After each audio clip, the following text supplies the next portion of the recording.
Let's go. Welcome all. இன்னைக்கு நம்ம 2026க்கான sustainable development கோலோட updates எல்லாமே பார்க்க போகிறோம்.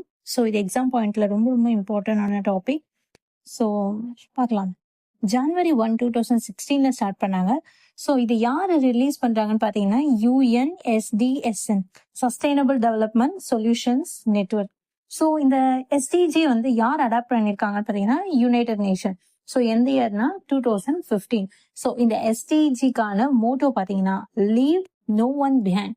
ஸோ இதை நல்லா பார்த்துக்கோங்க, ஒரு இண்டெக்ஸ்க்கான மோட்டோ. ஸோ ஓகேவா. ஸோ எஸ்டிஜிக்கான மோட்டோ பார்த்தீங்கன்னா leave no one behind.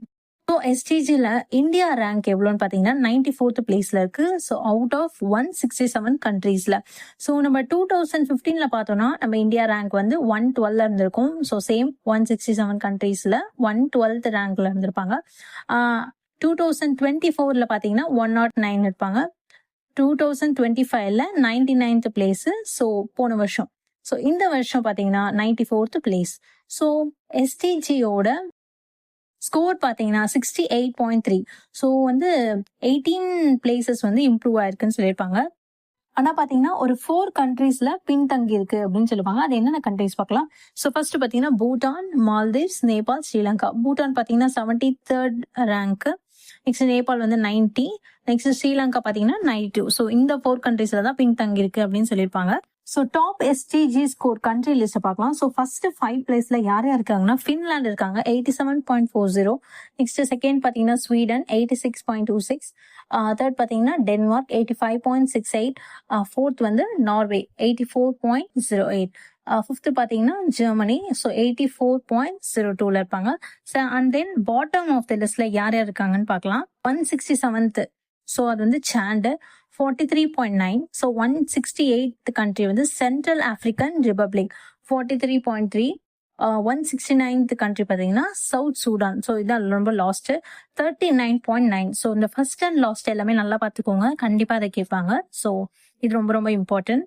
எஸ்டிஜியில் good performance எந்தெந்த கோல்ஸுக்கெல்லாம் இருக்குன்னு பார்க்கலாம். ஸோ எஸ்டிஜியோட டோட்டல் கோல்ஸே வந்து 17 கோல்ஸ். எல்லாருக்கும் இது தெரிஞ்சிருக்கும்னு நினைக்கிறேன். ஸோ அதனால நம்ம வந்து எதெல்லாம் வந்து இந்த வருஷத்துக்கான குட் பர்ஃபார்மன்ஸ்ன்றதை பார்க்கலாம். ஸோ எஸ்டிஜி 3 பார்த்தீங்கன்னா குட் ஹெல்த் அண்ட் வெல்பீயிங்ல நம்ம வந்து நல்லா இருக்கும் அப்படின்னு சொல்லியிருக்காங்க. ஸோ நெக்ஸ்ட் பார்த்தீங்கன்னா எஸ்டிஜி 7ல affordable and clean energy.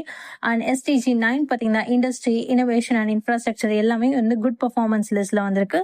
So இதையும் நல்லா பார்த்து வச்சுக்கோங்க. தென் இப்போ வந்து எஸ்டிஜியில் சேலஞ்சிங்கான இருக்கிற விஷயம் என்னென்னு பார்க்கலாம். எஸ்டிஜி 2 பார்த்தீங்கன்னா ஜீரோ ஹங்கர்ல. நெக்ஸ்ட் பார்த்தீங்கன்னா எஸ்டிஜி 5 வந்து ஜெண்டர் ஈக்குவாலிட்டி. எஸ்டிஜி 11 பார்த்தீங்கன்னா sustainable cities and communities. SDG 14 பார்த்தீங்கன்னா லைஃப் பிலோ வாட்டர். எஸ்டிஜி 15 பார்த்தீங்கன்னா life on land. And then SDG 16 பார்த்தீங்கன்னா peace, justice and strong institutions. So இதெல்லாமே சேலஞ்சிங்காக இருக்கு இந்த வருஷம் அப்படின்னு சொல்லியிருக்காங்க. ரொம்ப ரொம்ப இம்பார்ட்டன்ட். ஸோ எஸ்டிஜியோட ப்ராக்ரஸ் பார்த்தீங்கன்னா 2030க்கான டார்கெட்ல எவ்வளோ பெர்சன்டேஜ்ல வந்து இம்ப்ரூவ் ஆயிருக்குன்ற லிஸ்ட் வந்து கொடுத்துருக்காங்க. ஸோ 33.3% வந்து இந்தியாவோட டார்கெட் வந்து ட்ராக்ல போயிட்டு இருக்கு. ஸோ இது வந்து நல்லா அச்சீவ் ஆகுது அப்படின்னு சொல்லியிருக்காங்க. நெக்ஸ்ட் பார்த்தீங்கன்னா 42.7% வந்து லிமிடெட் ப்ராக்ரஸ்ல தான் போகுது, அதாவது குறைந்த முன்னேற்றம் தான் அடையுது அப்படின்னு சொல்லியிருக்காங்க. நெக்ஸ்ட் பார்த்தீங்கன்னா 24% வந்து டெட்ராயரேட்டர் அப்படின்னா ரொம்ப ரொம்ப மோசமான நிலையில இந்த எஸ்டிஜி கோல் வந்து இருக்கு. ஸோ டோட்டலா பார்த்தீங்கன்னா இந்த பெர்சன்டேஜ் எல்லாம் கொடுத்துருப்பாங்க. ஸோ இதை நல்லா பார்த்துக்கோங்க. ஸோ மல்டிலேட்டரலிசம்ல கமிட்மெண்ட் பார்த்தீங்கன்னா ஸோ குளோபலி பார்பிடோஸ் தான் வந்து ஃபர்ஸ்ட்ல இருப்பாங்க. ஸ்கோர் பார்த்தீங்கன்னா 90.7% ஃபர்ஸ்ட். அமெரிக்கா வந்து லாஸ்டா இருக்காங்க 1.7%. நெக்ஸ்ட் பார்த்தீங்கன்னா இந்தியா பார்த்தீங்கன்னா 65.1ல இருக்காங்க. ஸ்கோர் வந்து பார்த்துக்கோங்க மல்டிலேட்டரலிசம். ஸோ பலதரப்பு ஒத்துழைப்புல வந்து இதான் இருக்கு. ஸோ இதுல வந்து ரொம்ப ரொம்ப strong supportive, very strong supportive score வந்து எப்படி இருக்கும்னா 71.5% இன்க்ரீஸா இருந்தாதான். ஸோ அது பார்த்தீங்கன்னா ஒரு 58 கண்ட்ரீஸ் வந்து அதிகமாக ஸ்ட்ராங்கா இருக்கு அப்படின்னு சொல்லியிருக்காங்க. நெக்ஸ்ட் வந்து ஸ்ட்ராங் சப்போர்ட், வெறும் ஸ்ட்ராங் சப்போர்ட் பார்த்தீங்கன்னா 65.2 to 71.5 இந்த ரேஞ்ச்ல இருந்தா இந்த ஸ்ட்ராங் சப்போர்ட்ன்றத வந்து கொடுத்துருப்பாங்க. ஸோ இது வந்து ஒரு 45 கண்ட்ரீஸ் இருக்கு. நெக்ஸ்ட் பார்த்தீங்கன்னா மாடரேட் சப்போர்ட்ல என்னென்ன ஸ்கோர் வரும்னா 58.8 to 65.2. ஸோ இது ஒரு 44 கண்ட்ரீஸ் வந்து இந்த மாடரேட் சப்போர்ட்ல இருக்காங்க. நெக்ஸ்ட் இன்கன்சிஸ்டன்ட் பார்த்தீங்கன்னா சப்போர்ட்ல 37.5 to 58.8. ஸோ இது வந்து ஒரு 42 கண்ட்ரிஸ் இருக்காங்க இன்கன்சிஸ்டன்ட் சப்போர்ட்ல அப்படின்னு சொல்லியிருக்காங்க. நெக்ஸ்ட் வீக் சப்போர்ட் பார்த்தீங்கன்னா 37.5 பிலோ ஸ்கோர்ல இருக்கிறது வந்து ஒரு 4 கண்ட்ரிஸ் இருக்கு அப்படின்னு சொல்லியிருக்காங்க இந்த ரிப்போர்ட் படி. ஓகேவா? அதே மாதிரி குளோபல் ஹைலைட்ஸ்ல பாத்தீங்கன்னா வேர்ல்டு, அதாவது குளோபலி 2030க்குள்ள இந்த சஸ்டைனபிள் டெவலப்மெண்ட் கோலை வந்து இந்த 17 இருக்கு பாத்தீங்களா, இந்த இலக்குகள்லாம் வந்து டார்கெட்டை வந்து அடையணும்னா ஸோ 16.5% வந்து ப்ராக்ரஸிங்ல இருக்கு. அதாவது இது மட்டும் தான் ட்ராக்ல இருக்கு.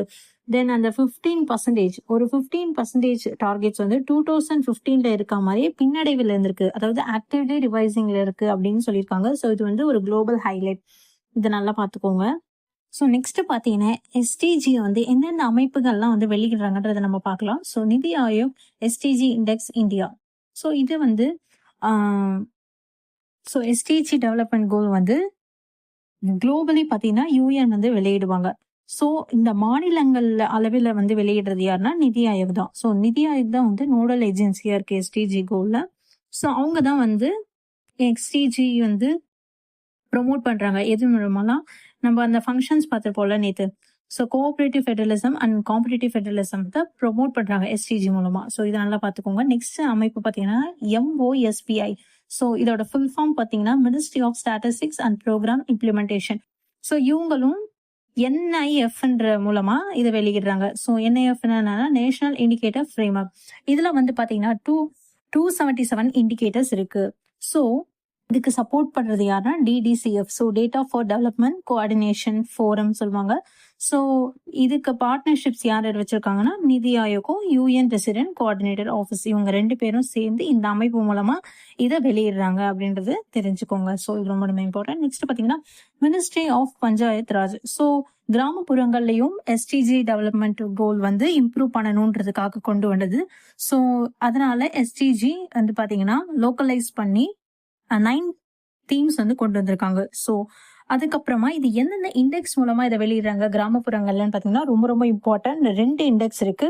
ஸோ ஃபர்ஸ்ட் பாத்தீங்கன்னா LIF local indicator framework. Next பாத்தீங்கன்னா PAI பஞ்சாயத் அட்வான்ஸ்மெண்ட் இண்டெக்ஸ். இந்த 2 இண்டெக்ஸ் மூலமா கிராமப்புறங்கள்ல ஸோ அதோட SDG வந்து மதிப்பிட்டு அதோட செயல்பாடுகளை பார்த்து ஸோ இது எப்படி இருக்குன்றத இந்த மினிஸ்ட்ரி ஆஃப் பஞ்சாயத் ராஜ் மூலமா தான் வெளியிடுவாங்க. ஸோ இது பாத்தீங்கன்னா ஒரு 2.5 lakh கிராம் பஞ்சாயத்துல வந்து இதோட ஸ்கேல் பாத்தீங்கன்னா 100 பாயிண்ட் ஸ்கேல் வச்சிருக்காங்க. ஸோ இந்த அளவுல அதோட மதிப்பை வந்து அளவிடுவாங்க. ஸோ அதோட செயல்பாடுகள் இந்த கிராமப்புறங்கள்ல இருக்க செயல்பாடுகள் எல்லாமே இதன் மூலமா நமக்கு வெளிப்படுத்துவாங்க. ஸோ இதுதான் வந்து ரொம்ப ரொம்ப இம்பார்ட்டன்ட் இந்த 3 அமைப்புமே. ஓகேவா? அண்ட் தென் லாஸ்டா பாத்தீங்கன்னா ஹங்கர் கிரைசிஸ்ல எந்த அளவுக்கு வந்து இருக்கு அப்படின்றதையும் கொடுத்துருக்காங்க. பர்சன்டேஜ் வைஸ் ஒரு 19% வந்து சைல்டு வேஸ்டிங் பண்றாங்க. அதாவது இந்த வறுமையை வந்து இந்த அளவுல இருக்கு அப்படின்றது தான் ஹங்கர் கிரைசிஸ் சொல்லுவாங்க.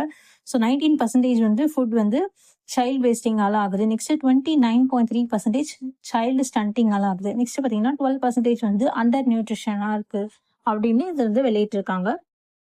ஸோ நிறைய பாயிண்ட்ஸ் இருக்கு. ஸோ SDGக்கான ஒரு 5 பேசிக்கான அடித்தளம் என்னன்னு பார்க்கலாம். ஸோ 5 Pன்னு சொல்லுவாங்க. இது வந்து people, planet, prosperity, peace, partnership. So இந்த SDGக்கான முக்கியமான அடித்தளமே இதன் அடிப்படையில தான் வந்து வழங்குற மாதிரி சொல்லியிருப்பாங்க. அண்ட் தென் SDGக்கான வரையறை வந்து யுனைடெட் நேஷன் பிரண்ட்லேண்ட் கமிஷன் 1987ல வந்து கொடுத்திருப்பாங்க. ஸோ வந்து இந்த SDG வரத்துக்கு முன்னாடி மில்லேனியம் டெவலப்மெண்ட் கோல்ஸ் தான் வந்து ஃபர்ஸ்ட் 2000ல இருந்திருக்கும். ஸோ அதுக்கப்புறம் தான் வந்திருக்கும். இதெல்லாம் வந்து படிச்சவங்களுக்கு தெரிஞ்சிருக்கும். ஸோ உங்களுக்கு ரிவைஸ் பண்ற மாதிரி இருக்கும். ஸோ ஓகேவா? நெக்ஸ்ட் ஜோன்ஸ்பர்க் டிக்ளரேஷன், இதையும் நல்லா பார்த்துக்கோங்க. ரொம்ப ரொம்ப இம்பார்ட்டன்ட். நிறைய பாயிண்ட்ஸ் இருக்கு. பட் எக்ஸாம் பாயிண்ட்ல ரொம்ப ரொம்ப இம்பார்ட்டன்டான அப்டேட்ஸை தான் நான் அப்ளை பண்ணியிருக்கேன். ஸோ தேங்க்யூ ஃபார் வாட்சிங்.